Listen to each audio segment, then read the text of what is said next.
தமிழகத்திற்கு இன்னொரு சம்பவம் காத்திருக்குங்க. மறுபடியும் வரலாறு காணாத மழை பொழிவு அப்படிங்கிறது கண்டிப்பாக பதிவாகும். எந்தெந்த தேதியில நமக்கு மழை இருக்கும் அப்படிங்கிறதையும் மிக தெளிவாக நம்ம துல்லியமாக நம்ம பார்க்க போறோம். கண்டிப்பா எல்லா நாட்களிலுமே கனமழை வருமா அப்படின்னா, நிச்சயமா கிடையாதுங்க. ஏன்னா இனிமே எல்லா நாள்லயுமே கனமழை அப்படிங்கிறது பெய்ய போறது கிடையாது. ஏன்னா நமக்கு நவம்பர், டிசம்பர் வடகிழக்கு பருவமழை ரொம்ப தீவிரமா இருந்த காலகட்டங்களிலேயே, ஒரு வாரம் பார்த்தா நல்ல மழை இருக்கும். ஒரு வாரம் பார்த்தா மழை குறைவாக இருக்கும். விட்டு விட்டு தான் நமக்கு இந்த வடகிழக்கு பருவமழை நல்ல தீவிரமா பதிவாச்சு. ஆனா, அந்த ஒரு வாரம் மழை பெய்தாலும், மிகப்பெரிய ஒரு வெள்ளப்பெருக்கெல்லாம் கொடுத்துட்டு போனத பார்த்தோம்.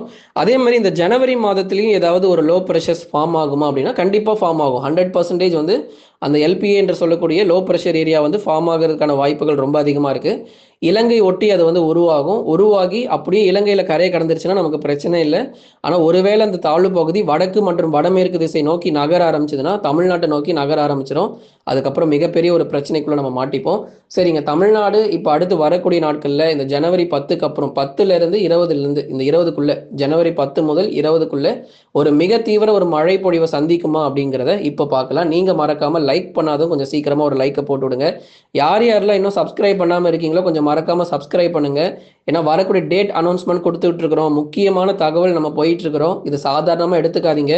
ஜனவரி மாதம் தானே, ஜனவரி மாதம் தானே நமக்கு மழை எங்க வரப்போகுது அப்படின்னு சொல்லி நீங்க நினைக்காதீங்க. தொடர்ந்து நம்ம பார்க்கலாம். எந்தெந்த பகுதிகளில் கனமழை இருக்கும் அப்படிங்கிறதையும் நம்ம மிக தெளிவாக நம்ம பார்க்க போகிறோம். மழை பெய்யாத பகுதிகள், மழை இதுவரைக்கும் பெய்யாத பகுதிகளுக்கும் பலத்த மழையானது நம்ம எதிர்பார்க்க முடியும். எந்தெந்த தேதிகளில் நமக்கு மழை வாய்ப்புகள் இருக்கும் அப்படிங்கிறதையும் நம்ம தொடர்ந்து உங்களுக்கு அறிவிப்புகளில் கொடுத்துட்டு இருக்கிறோம். எந்தெந்த மாவட்டங்களில் நமக்கு மழை இல்லையோ அந்தந்த மாவட்டங்களில் சரிவர நமக்கு மழை வாய்ப்புகள் அப்படிங்கிறது கண்டிப்பாக பதிவாகும் நண்பர்களே. நீங்க மறக்காம லைக் பண்ணுங்க, சப்ஸ்கிரைப் பண்ணி தொடர்ந்து எல்லாருமே நீங்க சப்போர்ட் பண்ணி பாருங்க அப்படிங்கிற தகவலை தான் உங்களுக்கு நம்ம தொடர்ந்து சொல்லி கொண்டிருக்கிறோம். இனி அடுத்தடுத்து வரக்கூடிய நாட்களில் சென்னை, திருவள்ளூர், காஞ்சிபுரம், செங்கல்பட்டு, சென்னை, திருவள்ளூர், காஞ்சிபுரம் மற்றும் செங்கல்பட்டு உள்ளிட்ட மாவட்டங்களில் பெரும்பாலான பகுதிகளில் பரவலாக நமக்கு மழை வாய்ப்புகள் அப்படிங்கிறது தொடர்ந்து எதிர்பார்க்கலாம். எந்தெந்த தேதிகளில் நமக்கு மழை வரும் அப்படிங்கிறதையும் நம்ம கண்டிப்பா சொல்றோம். நீங்க பொறுமையா காத்திருங்க நண்பர்களே. ஆகவே வட தமிழக கடலோர மாவட்டங்களில் மழையினுடைய தீவிரம் பொறுத்த வரைக்கும் மிக அதிகமாக நம்ம எதிர்பார்க்கலாம்.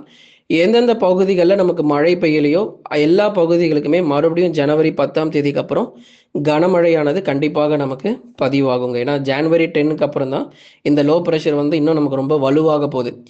இந்த தாழ்வு பகுதியானது ஜனவரி 10ஆம் தேதிக்கு அப்புறம் வலுப்பெற்று அது இலங்கை நோக்கி நகர்ந்துச்சு அப்படின்னா அது நமக்கு எந்த பிரச்சனையுமே இல்லை. ஒருவேளை வடக்கு மற்றும் வடமேற்கு திசை நோக்கி நகரும் பொழுது தமிழகத்திற்கு மிக கனமழை மற்றும் அதி கனமழையாக அது மாறிவிடும். ஆகவே இன்னொரு மழை பொழிவுங்கிறது நிச்சயமா நம்ம எதிர்பார்க்கலாம். எங்கெங்க ஒரே வெயிலா இருக்குன்னு சொல்லி நிறைய பேர் கமெண்ட்ல போட்டிருந்தீங்க. சென்னையில செம வெயில், மதுரையில செம வெயில், அதே மாதிரி டெல்டா மாவட்டங்கள், உள் மாவட்டத்துல அதிகாலையில பனிப்பொழிவு ரொம்ப அதிகமா இருக்கு.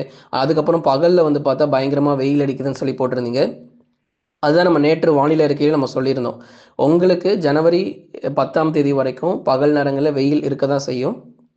அதுக்கப்புறமா தான் நிறைய மேகக்கூட்டங்கள் தமிழகத்திற்குள் நுழைந்து அதிக அளவு நமக்கு மழை பொழிவையும் கொடுக்கும் அப்படிங்கிறதையும் நம்ம தொடர்ந்து சொல்லியிருந்தோம்.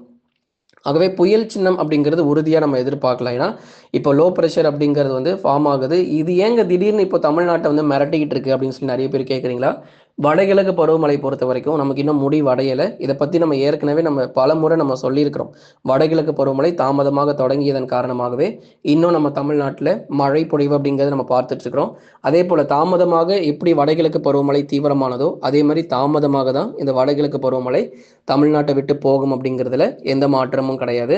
ஆகவே ஒரு வரலாறு காணாத ஒரு வெள்ளப்பெருக்கு வருமா அப்படிங்கிறத கண்டிப்பாக நம்ம ஓரிரு நாட்களில் உங்களுக்கு அறிவிக்கிறோம். இப்போது அதாவது இன்றைய வானிலை அறிக்கை நம்ம பேசிடலாங்க. ஏன்னா இப்போ அடுத்து வரக்கூடிய நாட்கள் உங்களுக்கு நம்ம மிக தெளிவாக நம்ம சொல்ல போகிறோம். ஏன்னா தாழ்வு பகுதி கண்டிப்பாக தமிழகத்திற்கு ஒரு மழையை கொடுக்கும். ஏன்னா அடுத்தடுத்து வரக்கூடிய தாழ்வு பகுதிகள் நிச்சயமாக தமிழகத்திற்கு ஒரு மழையை கொடுக்கும் அப்படிங்கிறதுல எந்த மாற்றமும் இல்லை. வங்கக்கடலில் உருவாகி இருக்கக்கூடிய குறைந்த காற்றழுத்த தாழ்வு பகுதி, குறைந்த காற்றழுத்த தாழ்வு பகுதி ரொம்ப தீவிரமாகவே நமக்கு உருவாகி தமிழகத்தை நோக்கி நகர்ந்து தமிழக கடலோர மாவட்டங்களில் மிக தீவிரமான மழை பொழிவுகளை அது கொடுக்கக்கூடும். இந்த தாழ்வு பகுதியின் காரணமாக தமிழக கடலோர மாவட்டங்களிலும் கண்டிப்பாக ஒரு மழை பொழிவு இருக்கும். அது வெள்ளப்பெருக்காக மாறுமா மாறாதா அப்படிங்கிறது தான் உங்களுக்கு அடுத்த ஒரு நாட்களில் நம்ம சொல்றோம் அப்படிங்கிறத நம்ம சொல்லியிருந்தோம். முதலாவதாக வட தமிழக கடலோர மாவட்டங்கள் சென்னை, திருவள்ளூர், காஞ்சிபுரம், செங்கல்பட்டு, விழுப்புரம், கடலூர், புதுச்சேரி மற்றும் காரைக்கால், கள்ளக்குறிச்சியில் அதிகாலை நேரங்களில் பனிப்பொழிவு அதிகரிக்கும். ஏன்னா இப்போ மழை இல்லை இல்லையா, அதனால உங்களுக்கு மழை இல்லாததுனால அதிகாலை நேரங்களில் எவ்வளவு பனிப்பொழிவு அதிகமாக இருக்க முடியுமோ இப்போ அடுத்து வரக்கூடிய ஒரு வாரத்திற்கு 7 நாட்களுக்கு அதிகாலை நேரங்களில் தமிழகத்தில் பனிப்பொழிவானது நிச்சயமாக அதிகரிக்கும். ஏன்னா மழை குறைஞ்சிருச்சுன்னா பனிப்பொழிவு அதிகரிக்கும், மழை வர ஆரம்பிச்சதுன்னா பனிப்பொழிவு குறைய ஆரம்பிக்கும். ஆகவே இந்த வருஷமும் நமக்கு வந்து பனிப்பொழிவு ரொம்ப தீவிரமா இருக்க போகுது. இப்போ நடுவில் அடிக்கடி இந்த மழை பொழிவு வர்றதுனால நமக்கு இந்த பனிப்பொழிவு ரொம்ப தீவிரமாகாம இருக்கு. இது எப்போ நமக்கு ரொம்ப தீவிரமா இருக்குன்னா பிப்ரவரி மாதத்துல இந்த பனிப்பொழிவு ரொம்ப தீவிரம் அடையும். தமிழ்நாட்டில் நீங்க வேணா பாருங்க, சாலைகள்ல வாகனமே தெரியாத அளவுக்கு அந்த பனிமூட்டம்னு சொல்லக்கூடிய, இப்போ நீலகிரி மாவட்டத்தில் அந்த மலைப்பகுதிகள் எப்படி அந்த பனிமூட்டம் இருக்குமோ அதே போலவே நமக்கு வந்து சென்னை, திருவள்ளூர் போன்ற அநேக இடங்களில் கடலோர மாவட்டங்கள்ல, உள் மாவட்டங்கள்ல அந்த பனிமூட்டம் அப்படிங்கிறது வரக்கூடிய இந்த பொங்கல் முடிஞ்சதுக்கு அப்புறமே பாருங்களேன், அந்த பனிமூட்டம்ங்கிறது ரொம்ப அதிகமா நமக்கு வந்து காணப்படும். அதுதான் இப்போ கடைசி மழை ஒன்று தமிழ்நாட்டில் பதிவாகிட்டு வடகிழக்கு பருவமழை ஓய்வு கொடுக்க போகுது. அந்த கடைசி மழை தான் இந்த பொங்கல் நாட்கள் என்று நம்ம எதிர்பார்க்கிறோம். இந்த பொங்கல் நாட்கள்ல வரக்கூடிய இந்த மழை பொழிவு தான் ஒரு கடைசியாக இந்த வடகிழக்கு பருவமழை கொடுத்துட்டு ஓய்வு கொடுக்க போகுது.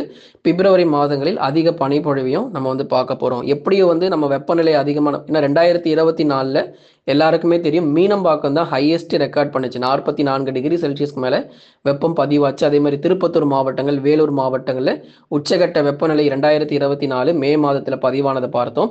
அதே மாதிரி செப்டம்பர்ல கூட வெயில் நம்மளை விடவே இல்லை. 2024 செப்டம்பர் மாதம் எல்லாருக்குமே ஞாபகம் இருக்கும், மழையே இல்லாம ரொம்ப வெயில் வாட்டி வதைத்தது. ஒரு மே மாதத்துல எப்படி வந்து ஒரு வெயில் அடிக்குமோ அது போல 37 டிகிரி செல்சியஸ், 38 டிகிரி செல்சியஸ்னு வெப்பம் பொறுத்த வரைக்கும் தமிழ்நாட்டை வாட்டி வதைச்சதை நம்ம பார்த்தோம். அதெல்லாம் செப்டம்பர் மாதத்துல நடந்துச்சு. ஏன்னா பொதுவாக ஒரு செப்டம்பர் மாதத்துல 38 டிகிரி செல்சியஸ்ங்கிறது இருக்கவே கூடாது. அதாவது இயல்புக்கும் 2 முதல் 3 டிகிரி செல்சியஸ் வந்து அதிகமாக கடந்த வருஷத்துல பதிவானதை பார்த்தோம். இப்போ ஒரு பக்கம் வெப்பநிலையும் அதிகமாகி வருகிறது, அதே மாதிரி மழை பொழிவும் நம்ம வந்து அதிகமாகி வருகிறது.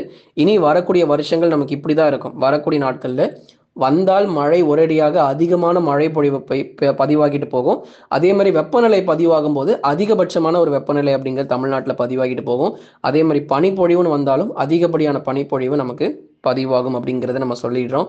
ஆகவே இந்த கூடுதல் மழை பொழிவு, அதே மாதிரி 2 முதல் 3 டிகிரி செல்சியஸ் வரைக்கும் கூடுதல் வெப்பநிலைங்கிறது தான் இனிமே அடுத்தடுத்து வரக்கூடிய நாட்களை நம்ம பார்க்க போறோம் நண்பர்களே.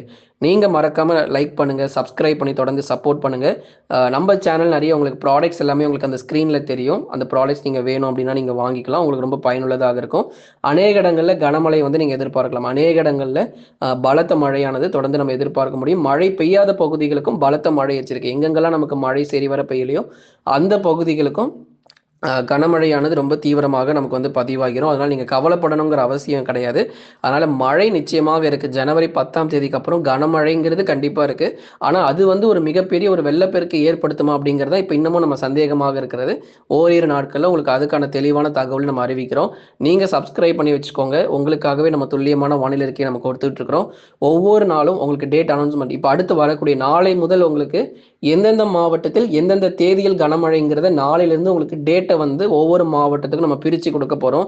ஏன்னா மொத்தமாக ஜனவரி 10ஆம் தேதிக்கு அப்புறம் சொல்கிறதுனால நிறைய பேர் வந்து ரொம்ப குழம்பி போகிறீங்க, எந்தெந்த மாவட்டத்தில் எப்போ ஆரம்பிக்கும் அப்படின்னு சொல்லிட்டு. அதனால் உங்களுக்கு மாவட்ட வாரியாக தேதிகள் உங்களுக்கு நாளை முதல் உங்களுக்கு எல்லாமே நம்ம கொடுக்க ஆரம்பிச்சிருவோம். அதனால் ஒவ்வொரு நாளும் வானிலை அறிக்கையை கேட்டு நீங்கள் பயன்பெற்றுக் கொள்ளுங்கள்.